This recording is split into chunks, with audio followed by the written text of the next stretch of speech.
ekspor sumber daya alam satu pintu tetap lanjut, pasar saham kena prank.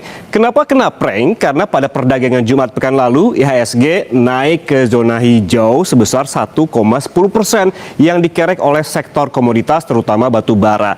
Diduga kenaikan ini terjadi setelah ada kabar jika aturan soal ekspor sumber daya alam satu pintu melalui Danantara Sumber Daya Indonesia akan ditunda ke 1 Januari 2027. Namun Jumat petang, Menko Perekonomian Erlangga Hartarto justru membantahnya dan menegaskan jika kebijakan ekspor satu pintu tetap lanjut pada 1 Juni tahun ini.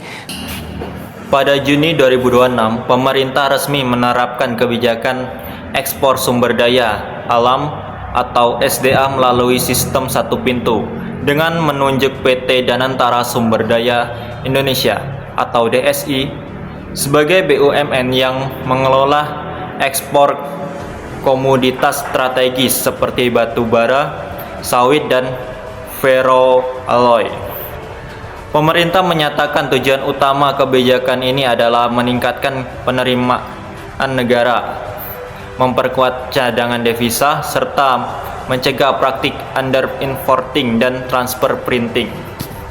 Buat kalian yang belum tahu apa itu under enforcing adalah praktik melaporkan nilai ekspor lebih rendah dari harga sebenarnya sehingga penerimaan negara menjadi berkurang. Sedangkan transfer printing adalah pengaturan harga transaksi antar perusahaan dalam satu grup yang dapat digunakan untuk memindahkan keuntungan ke negara lain dengan tarif pajak yang lebih rendah.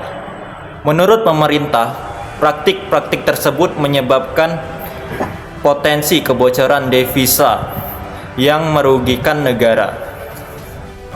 Dari sudut pandang ekonomi makro, saya memahami alasan pemerintah mengambil langkah ini. Indonesia merupakan negara yang sangat bergantung pada ekspor komoditas. Karena itu, pengawasan yang lebih kuat terhadap arus ekspor dapat membantu meningkatkan penerimaan negara dan memperkuat nilai tukar rupiah melalui pengolahan devisa hasil ekspor yang baik. Namun saya juga melihat adanya tantangan dalam teori ekonomi. Pasar yang kompetitif biasanya lebih efisien karena terdapat banyak pelaku yang saling bersaing.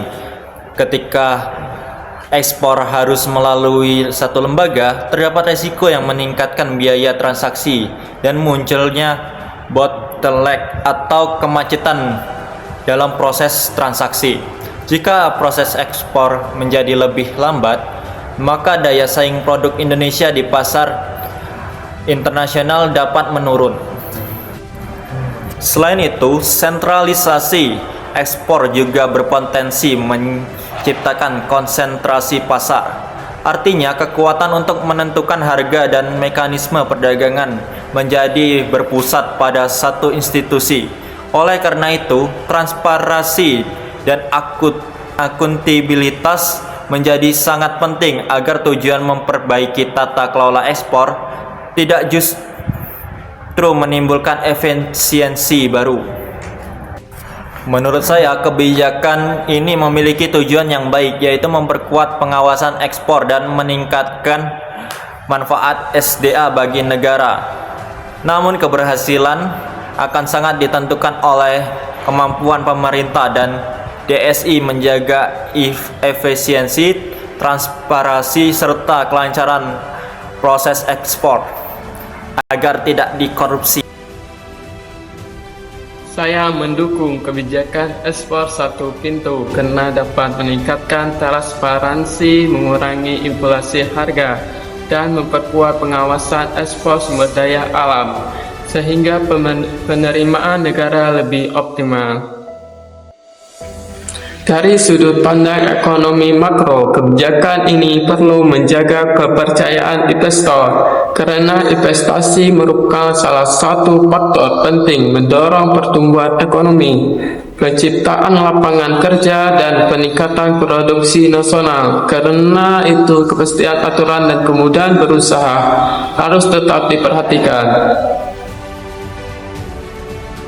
Menurut saya, kebijakan ini akan berhasil jika dijalankan secara proporsional, transparan, dan efisiensi. Dengan demikian, pemerintah dapat meningkatkan penerimaan negara tanpa mengurangi daya saing, ekspor maupun minat investasi di Indonesia.